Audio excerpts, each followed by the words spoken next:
कैसी लग रही हूँ मैं? बहुत ही खूबसूरत। प्यार करते हो मुझसे? हाँ शादी करोगे मुझसे? बिल्कुल। तो फिर चलें? यस।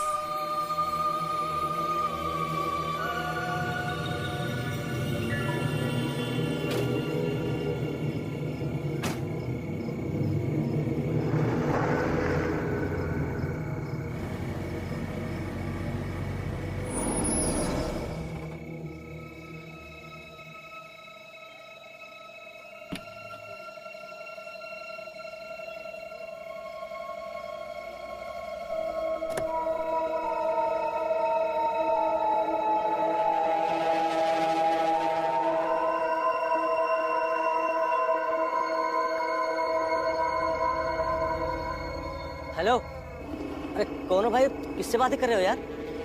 तुझे दिख नहीं रहा मैं किससे बात कर रहा हूँ? अरे पर यहाँ तो कोई दिखाई नहीं दे रहा। अरे तुम कर क्या रहे हो भाई? निकलो। अपना काम अरे करना। चल। अरे मैं पूछता हूँ, अरे कौन हो भाई? अरे मैं पूछता हूँ। अरे अपना चल चल अरे यार चल।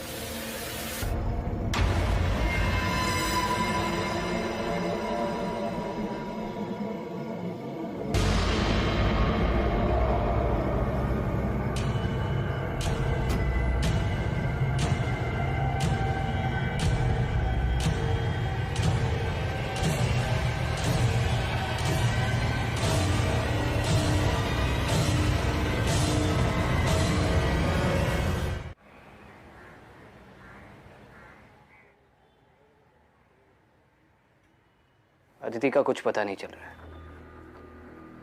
जोशी ने अपने पूरे कॉन्टैक्ट्स लगा दिया लेकिन उसका कोई सुराग ही नहीं मिल रहा है। वो मेरी आंखों के सामने से गायब हुई और मैं कुछ नहीं कर पाया। उस रात को मैंने एग्जैक्टली क्या देखा मेरी अभी भी समझ में नहीं आ रहा है सर। एक पल के लिए मैं I can't make anything of it sir. मेरे सामने थी वो और गायब हो गया। I can't make anything of this sir. Vikrant, हमने हॉस्पिटल की फुटेज देखी है। तुमने खुद उस कमरे को, पूरे हॉस्पिटल को 5-6 बार चेक किया लेकिन कोई क्लू नहीं मिला। शिखा से बात करने के बाद भी हमारे हाथ कोई ठोस सबूत नहीं लग रहा है। शिवानी को खोने के बाद अब मैं अदिति को, ये सब मेरी गलती है सर। मैंने अदिति का ट्रांसफर दिल्ली से यहाँ शैतान चौकी में कराया। अगर मैं उसका ट्रांसफर नहीं करा था तो आज उसकी जान खतरे में ना होती। विक्रांत, आई नो अदिति तुम्हारी पार्टनर है लेकिन वो हमारी भी जिम्मेदारी है। ऑलरेडी इंटेलिजेंस उस पर काम कर रही है। एक काम क्यों नहीं करते, कुछ दिनों के लिए तुम ब्रेक क्यों नहीं ले लेते? घर जाओ, फैमिली से मिलो। वैसे भी कई दिनों से तुम अपने माँ बाबा से मिलने नहीं गए और अगर तुम अपनी बेस्ट पे नहीं रहोगे तो अदिति को कैसे ढूंढोगे? नहीं, मैं छुट्टी नहीं लूंगा सर। खाली बैठूंगा तो पागल हो जाऊंगा। आप मुझे किसी दूसरे केस पे भेज दीजिए सर।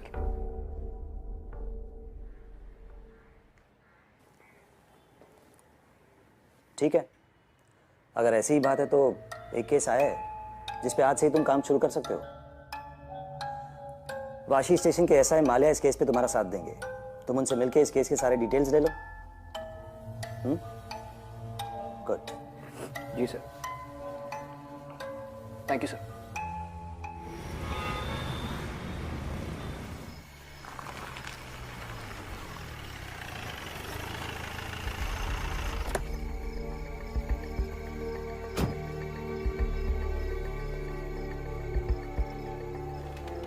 बोलो माल्या, केस क्या है? सर, परसों रात 18 मार्च को जय नाम के एक लड़के की मिसिंग कंप्लेन आई है। उसकी गाड़ी हमें पनवेल के पेट्रोल पंप के पास खड़ी मिली। और लड़का? सर वो नहीं मिला, हम उसे ट्रैक नहीं कर पाए क्योंकि फोन गाड़ी में मिला था। सर कुछ दिनों पहले रतन राज नाम का एक लड़का लापता हुआ था और उसकी गाड़ी हमें ठीक वहीं मिली जहां जय की मिली। दोनों लड़के एक दूसरे को जानते हैं? नहीं सर। और अजीब बात यह है सर कि परसों रात रतन घर वापस आया। उसी रात जब जय गायब हो गया? जी सर। तो तुमने रतन से पूछा नहीं वो इतने दिन कहा था? सर पूछा। सर यहीं पर केस थोड़ा और अजीब हो जाता है। सर रतन जब से घर वापस आया है तब से ऐसे बिहेव कर रहा है जैसे जैसे हमेशा कोई उसके साथ है। उसके घर वाले बहुत डरे हुए सर। ये उसके केस की फाइल है।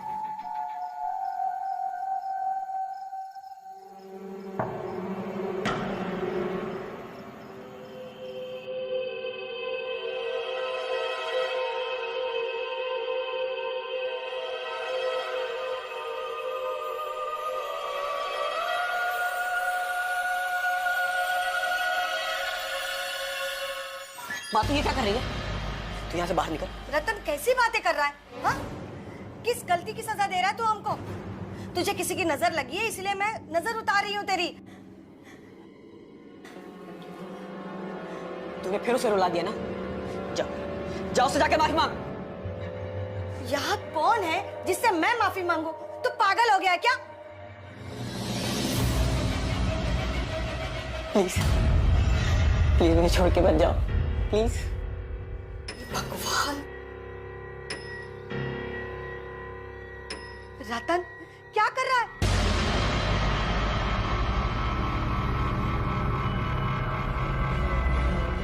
माँ, तू यहाँ से बाहर निकल। क्या कर रहा है? तू यहाँ से बाहर निकल। अरे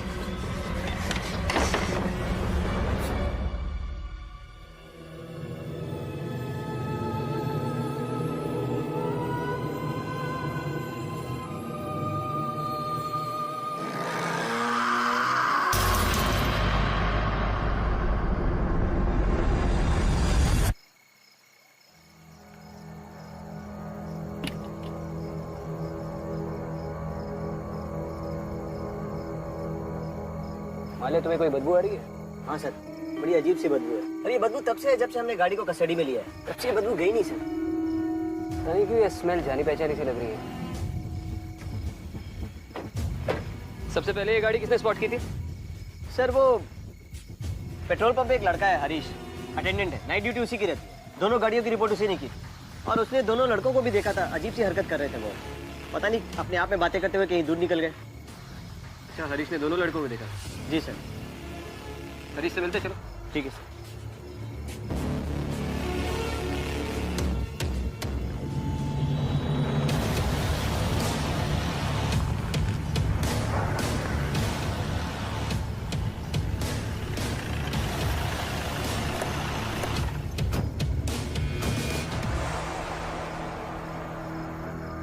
सर यही हरीश है। 18 तारीख की रात को ये लड़का यहाँ पे आया था?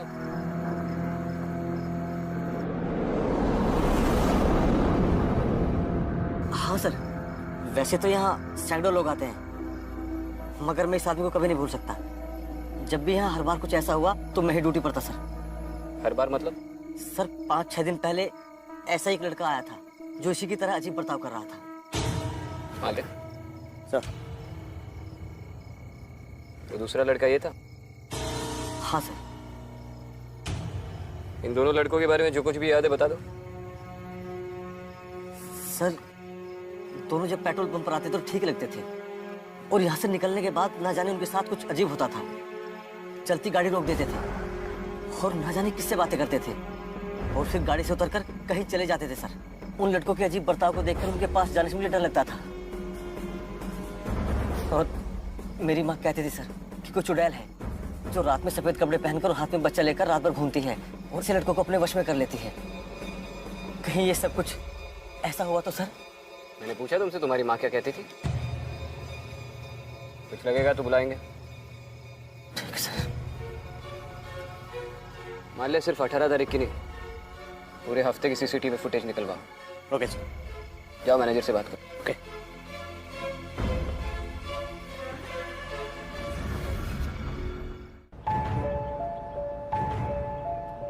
सर 18 का फुटेज रात के 12:20 जय पेट्रोल पंप पहुंचता है। ये देखिए।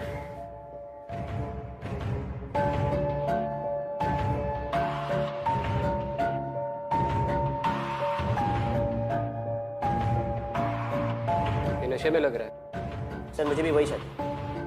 हमें रतन राज का भी फुटेज मिला। ये 13 की फुटेज रात के 12:30 बजे। रतन भी खुद से बात करता हुआ गाड़ी वहीं छोड़कर चला जाता है, जैसा कि हरीश ने बताया। 13 को रतन गायब हो गया था और 18 को वापस आया और ठीक उसी वक्त जय भी गायब हो गया, उसी जगह से। और दोनों का बर्ताव भी सेम है। ये कोइंसिडेंस नहीं है, ये कोई पैटर्न हो सकता है। अच्छा, पिछले 3 महीने का सीसीटीवी फुटेज मंगवा। शायद पहले भी ऐसा कुछ हुआ और किसी को पता नहीं चला। और इमीडिएटली एक टीम असेंबल करके जय को ट्रैक करना शुरू कर दो। सर मैं रतन को मिल के आता हूँ। सर।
फिर से वही बदबू? हाँ, बहुत बदबू आ रही है। रतन बेटा, आज मैंने तुम्हारी पसंद का खाना बनाया है। रतन,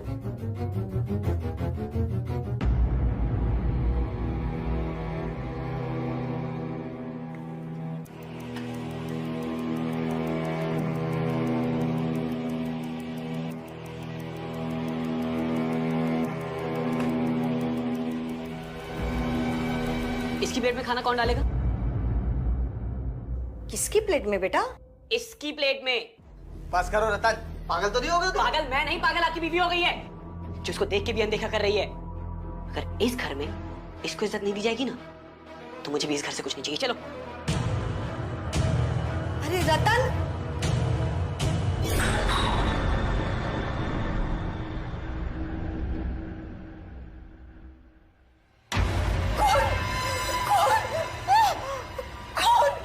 क्या हुआ? वो देखिए ना, खून। कहाँ कहाँ है खून? गाली तो है। अरे देखिए ना, खून है। लगता कोई आया। मैं देखता हूँ।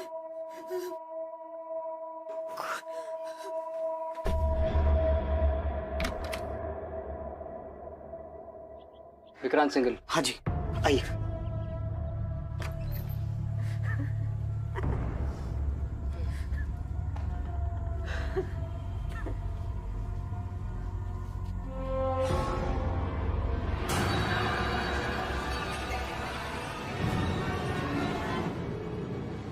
रतन, मैं विक्रांत सिंघल, एसीपी। तुमसे कुछ सवाल पूछने हैं।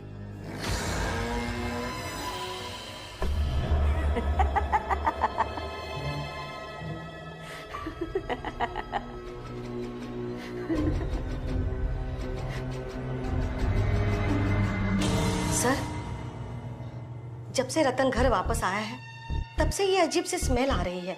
हमने सारे कमरे, कबर्ड सब चेक किए। ये अजीब सी स्मेल वहीं आती है जहाँ रतन होता है। बाहर चलकर बात करें, मेरा सिर पकड़ रहा है। आइए।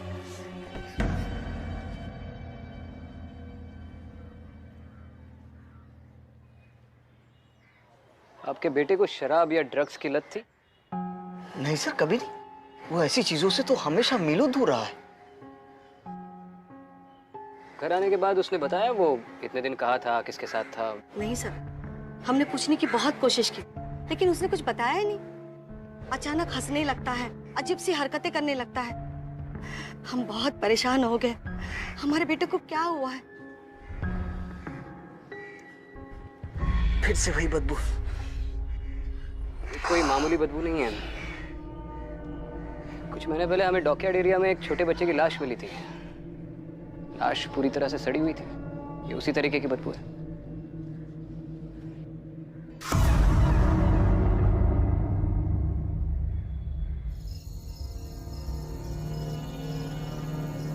सर, पेट्रोल पंप वालों के पास इतना बैकअप नहीं होता है। एक टाइम में 30 दिन का फुटेज होता है। ठीक है। हेलो। ओके सर, खबर मिली है कि जय घर वापस आ गया है और वो वैसे ही रिएक्ट कर रहा है जैसे रतन कर रहा था। आज 23 तारीख है ना? Yes sir. 13 को रतन गायब हुआ था और 18 को वापस आया, और उसी दिन जय गायब हुआ, जो अब 23 को वापस आ गया। पैटर्न ऑब्जर्व कर रहे हो? Yes sir. ठीक 5 दिन बाद रतन लौटा और जय गायब हो गया, और अब ठीक 5 दिन बाद जय लौटा है। तो कोई और भी गायब हो सकता है। सर, मैं देखता हूँ।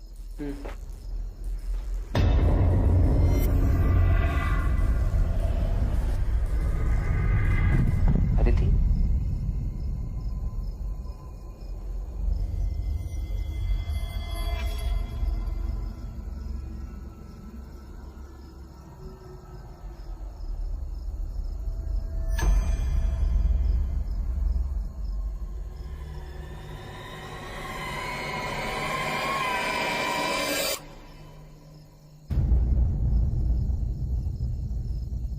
सर, सर अब ठीक है? सर, एक बात करनी थी। वो पनवेल पेट्रोल पंप के पास मेरे कुछ दोस्त रहते हैं। मैंने उनसे बात की। उनका कहना है कि वो आधी रात के बाद पेट्रोल पंप की तरफ नहीं जाते हैं। तेंदुए के डर से नहीं, बट भूत प्रेत के डर से। सर, मैं वही कह रहा हूँ जो मेरे दोस्त ने कहा। उसका कहना है कि आधी रात के बाद उसने वहाँ पे एक लड़की देखी है, मोहिनी। उसे देख के उसे बुखार हो गया था सर। और वो लड़की खूबसूरत थी। उसके लंबे घने बाल थे, सुरीली आवाज में गाती थी और उसके बदन से फूलों की खुशबू आती थी। पता नहीं हमें क्यों बदबू आ रही है। हाँ सर, पर ये सब आपको कैसे पता? अरे इस मोहिनी के बारे में स्कूल में काफी कुछ पढ़ा था, काफी सारी फिल्मों में भी इसका जिक्र है। एक काम करते हैं, पहले इंसानों को इन्वेस्टिगेट करते हैं। अगर उस इन्वेस्टिगेशन ने दम तोड़ दिया तो फिर भूतों की फाइलें खोलेंगे। गाड़ी निकलवाओ, उस पेट्रोल पंप का एक चक्कर लगा दे। सर।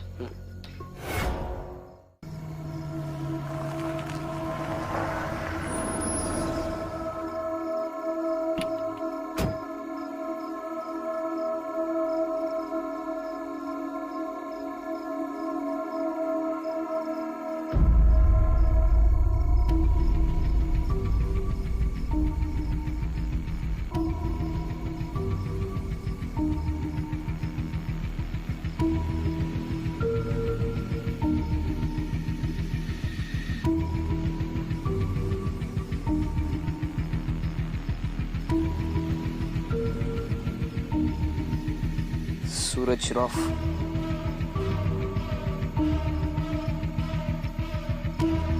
अंदर चेक करते हैं।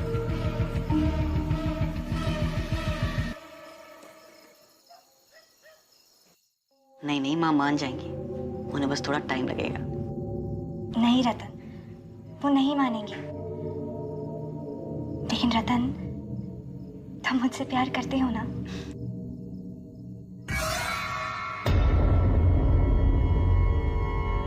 What? मैं ये नहीं कर सकता। तुम ये नहीं कर सकते। तुम मुझसे प्यार नहीं करते। करता हूँ ना, करता हूँ। करते हो ना? तो लो, साबित करो। मैं साबित करूंगा, मैं साबित करूंगा।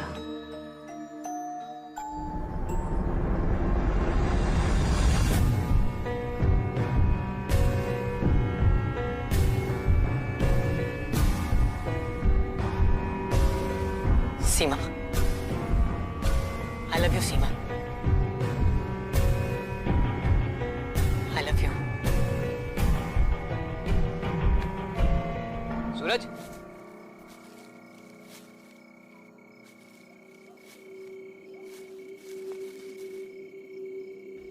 सीमा, मैं तुम्हारे बिना नहीं रह सकता सीमा। I love you। Seema. Maria. Sir.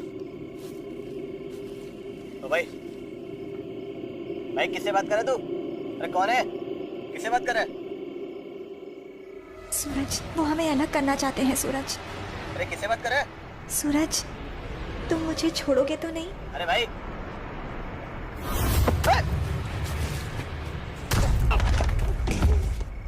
उठा के लेके जाओ इसे। बड़ा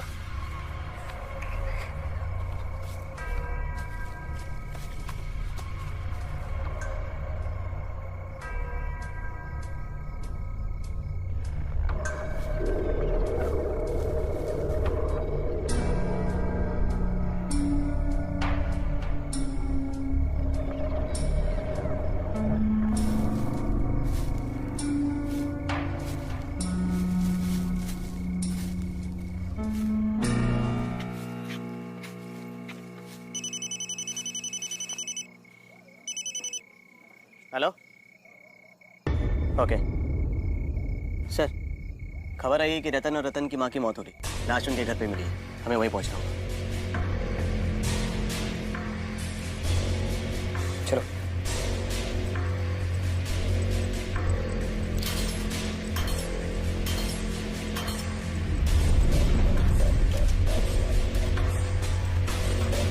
I'm sorry, sir.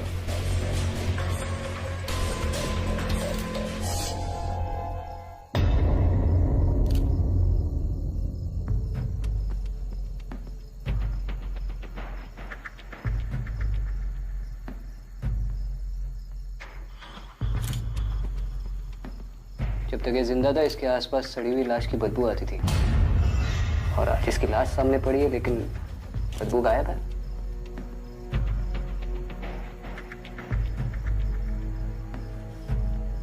Arya, forensics team को बोल दो इनकी ऑटोप्सी अर्जेंट है, टॉप प्रायोरिटी।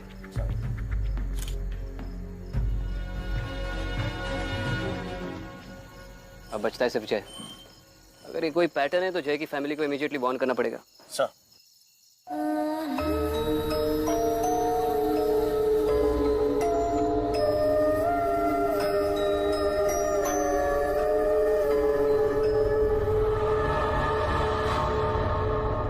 जय, क्या कर रहा है तू? अरे कैसे स्मेल आ रही है? माँ, तुम्हारी बहू को गहने पहना रहा हूँ। माँ, कहाँ है वो? मम्मी मेरे सामने तो है बैठी हुई। माँ, जय मुझे कुछ नजर नहीं आ रहा है। तू ये सब बंद कर दे अभी के अभी। माँ तुम बाहर जाओ। देख, माँ तुम बाहर जाओ। सुन जय, समझने की कोशिश कर। माँ तुम बाहर जाओ। माँ जय, तुम बाहर जाओ। जय, तुम बाहर जाओ। माँ बात तो सुन। तुम बाहर जाओ।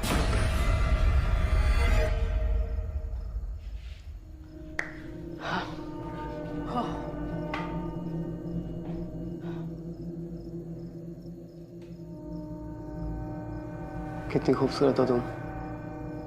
मन तो कह रहा तुमसे अभी शादी कर लूं मैं। ये तो मैं भी चाहती हूँ जय, लेकिन तुम्हारी माँ वो कभी नहीं मानेगी। मानेंगी ना, माँ मान जाएंगी। और जय, अगर तुम्हें मेरे और तुम्हारी माँ के बीच चुनना पड़े तो तुम किसे चुनोगे?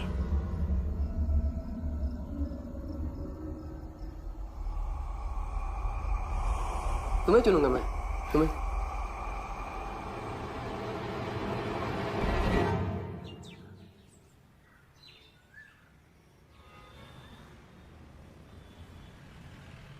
सर, जिस दिन रतन लौटा उसी दिन जय गायब हो गया, और फिर ठीक 5 दिन बाद जब जय लौटा तभी सूरज उस जंगल में घुस गया, और उसी दिन रतन ने अपनी माँ को कत्ल करके खुद को भी मार दिया। इस पूरे केस में एक वियर्ड सा पैटर्न है सर, लेकिन कोई फिजिकल एविडेंस हाथ नहीं लगा। ये सारे लड़के एक ही उम्र के हैं और किसी इमेजिनरी लड़की को देखते हैं। इस वक्त आ गया है सर कि मैं अपना नजरिया बदल दूं। विक्रांत, तुम्हें इस केस को अदिति के एंगल से देखना होगा।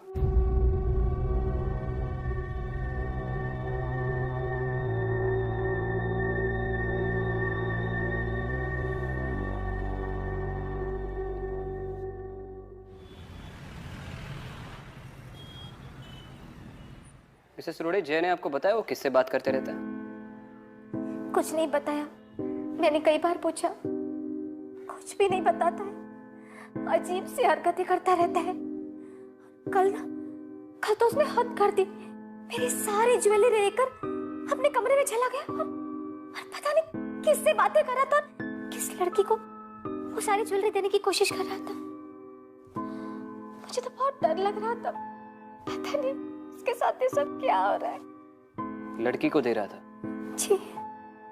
उसने कोई नाम लिया? नाम? हाँ, कोई नाम तो ले रहा था।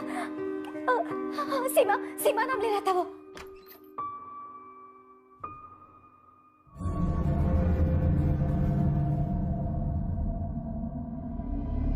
आओ सीमा।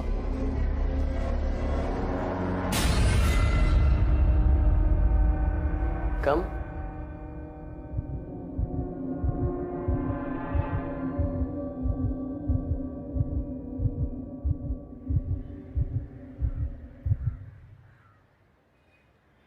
मिसेस रोडे, यूजुअली ऐसे केस में मैं आपको सलाह देता कि आप जय को किसी डॉक्टर को दिखाएं,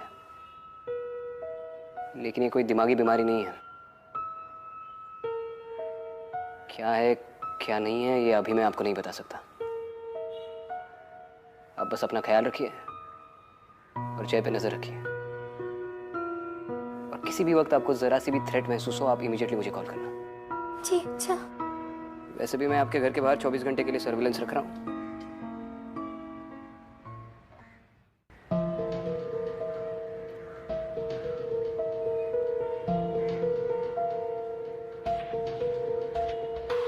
तीनों लड़के हैं, तीनों की उम्र तकरीबन 25 और 28 के बीच। और तीनों को माने से?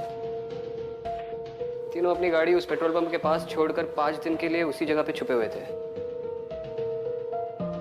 सूरज और जय को लग रहा है कि उनके साथ कोई सीमा नाम की लड़की है। इसका मतलब रतन खुद से बातें नहीं कर रहा था, हैल्यूसिनेट कर रहा था। इस एरिया की पिछले कुछ सालों में रिपोर्ट की गई सारी केस फाइल्स निकालो जिसमें सीमा या नाम मेंशन किया हो। सर सारी case files, accidents, missing persons report, murder case, rape victims, सब कुछ। सर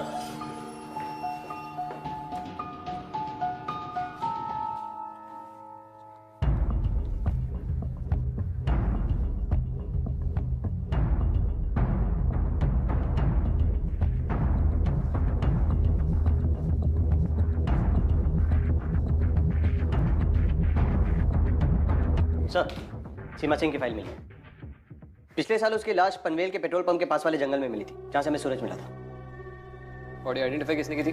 विनय लोखंडे, लड़की का दोस्त था। उसकी कोई फैमिली नहीं थी सर, अनाथ लड़की है। लाश 5 दिन तक जंगल में सड़ती रही। विनय को क्वेश्चनिंग के लिए बुलाओ। सर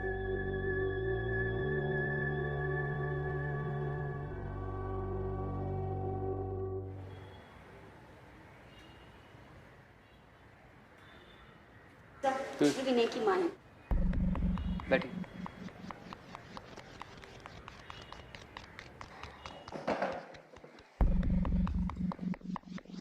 आप लोग मेरे बेटे विनय को क्यों ढूंढ रहे हो? मैं विक्रांत सिंघल, एसीपी।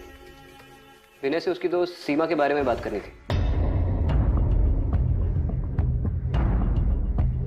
क्या हुआ मिसेस लोखंडे, आप जानती थी सीमा को? जी, मेरा बेटा विनय जानता था सीमा को। दोनों एक दूसरे से प्यार करते थे। विनय एक बार सीमा को घर लेके आया था, शादी करना चाहते थे, लेकिन मैं खिलाफ थी उस शादी के। मैंने कह दिया ना, तुम्हारी शादी सीमा से कभी नहीं हो सकती। मगर माँ, मैं उससे बहुत प्यार करता हूँ। बेटी, सीमा हमारी कम्युनिटी की लड़की नहीं है। ऊपर से उसके माँ बाप भी गुजर चुके हैं। और सीमा है ना, बहुत ज्यादा मॉडर्न लड़की है। और मुझे कैसी बहू चाहिए? एकदम सीधी सादी। माँ, मेरी बात का यकीन कीजिए, सीमा बहुत अच्छी लड़की है और मुझे उससे अच्छी लड़की मिल ही नहीं सकती माँ। देख बेटा, शादी सूरत देख के नहीं, सीरत देख के की जाती है। और सीमा तुम्हारे लिए सही लड़की नहीं है। नहीं माँ। अरे वो शादी के बाद सिर्फ अपनी ही बात चलाएगी। सीमा जैसी लड़की है ना, अपना घर, अपने पति पे ज्यादा ध्यान नहीं देगी, अपने कपड़े पे, अपने गहनों पे ज्यादा ध्यान देती है। माँ, वो ऐसी नहीं है माँ। देख विनय, मैंने फैसला कर दिया है, तुम्हारी शादी सीमा से कभी नहीं हो सकती। और अगर तुमने मेरी बात नहीं मानी ना, तो ठीक नहीं होगा। विनय ने मेरे कहने पे सीमा से रिश्ता तोड़ दिया था। कुछ 2 महीने बाद सीमा घर से भाग गई थी। पुलिस ढूंढ रहे थे सीमा को। तो मैंने विनय से पूछा, सीमा कहाँ है? तब उसने बताया, सीमा अब इस दुनिया में नहीं रही। दोनों खुदकुशी करने गए थे। सीमा ने जहर पी लिया, लेकिन विनय घबरा गया, भाग गया वहां से।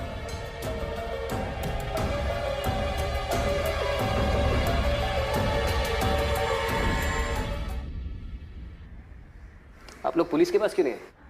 विनय पुलिस के पास जाना चाहता था, सारी बातें बताना चाहता था। मैंने मना कर दिया उसे। डर गई थी सर, उसे जेल हो जाती, लेकिन सजा उसे मिल गई। सीमा के मौत के 1 महीने बाद ही विनय ने आत्महत्या कर ली।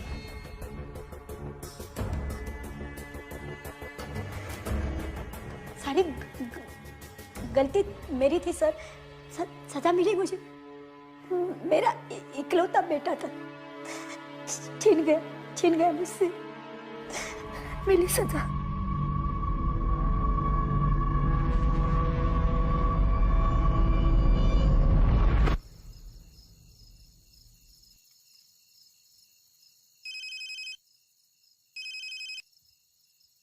हेलो। मिस रोडे विक्रांत सिंगल बोल रहा हूँ। हाँ जी बोलिए सर। देखिए मैं जो बोल रहा हूँ वो ठीक से सुनिए। जय अगर सीमा के बारे में कुछ भी कहे तो उसके हाँ में हाँ मिलाना। कहना आप उसकी और सीमा की शादी के लिए तैयार है, आपको कोई हर्ज नहीं है। लेकिन सर ये सीमा है कौन? वो मैं आपको बाद में बताता हूँ, मैं आपके घर की तरफ ही आ रहा हूँ। और याद रहे सीमा के बारे में एक भी बुरा शब्द नहीं निकालना। ठीक है।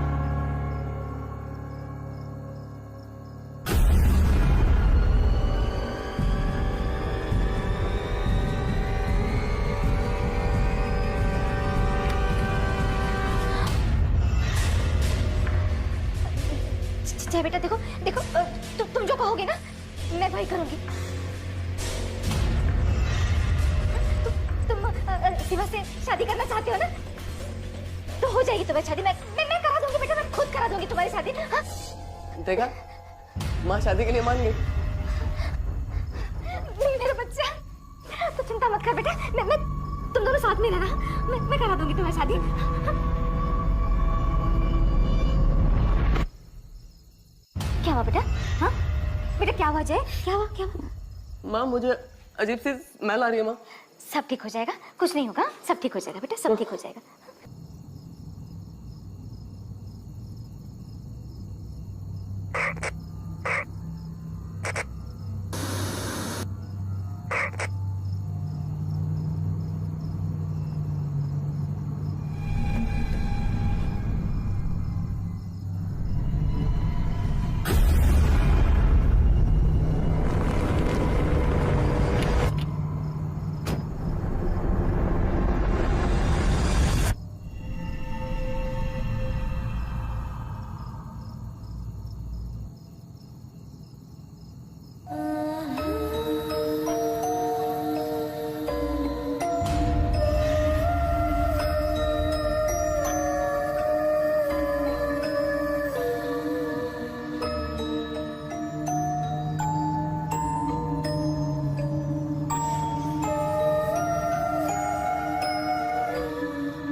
मुझे देखकर खुश तो हो ना तुम? तो बताओ कैसे लग रही हूं मैं खूबसूरत तो हूं ना?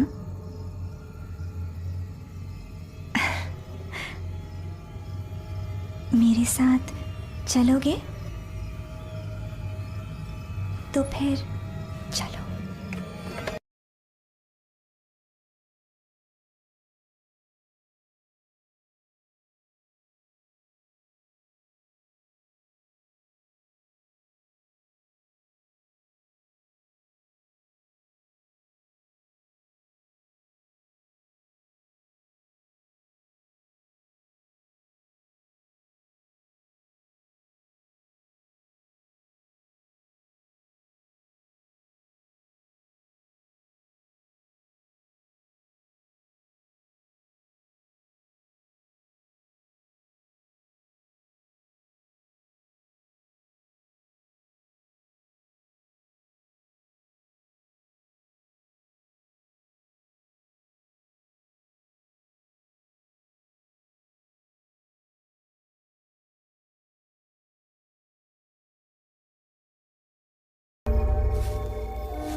विक्रांत उसके साथ मत जाओ।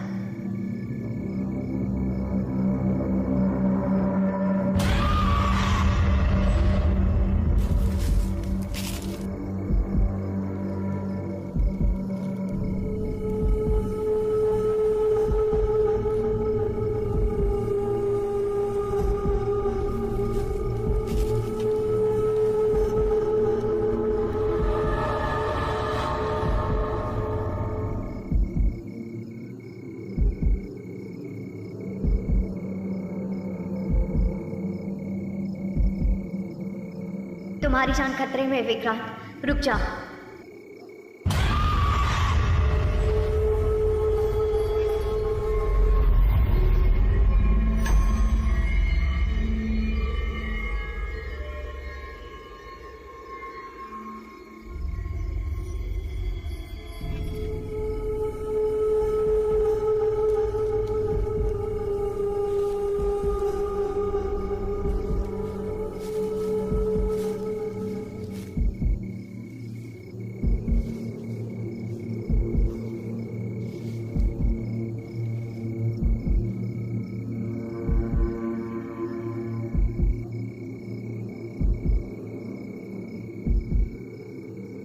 तुम्हारी जान को खतरा है विक्रांत, रुक जाओ।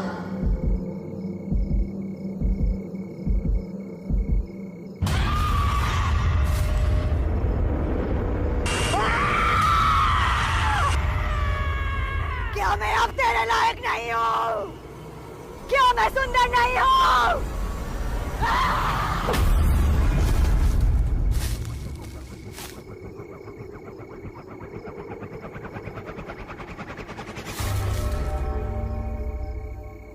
सीमा,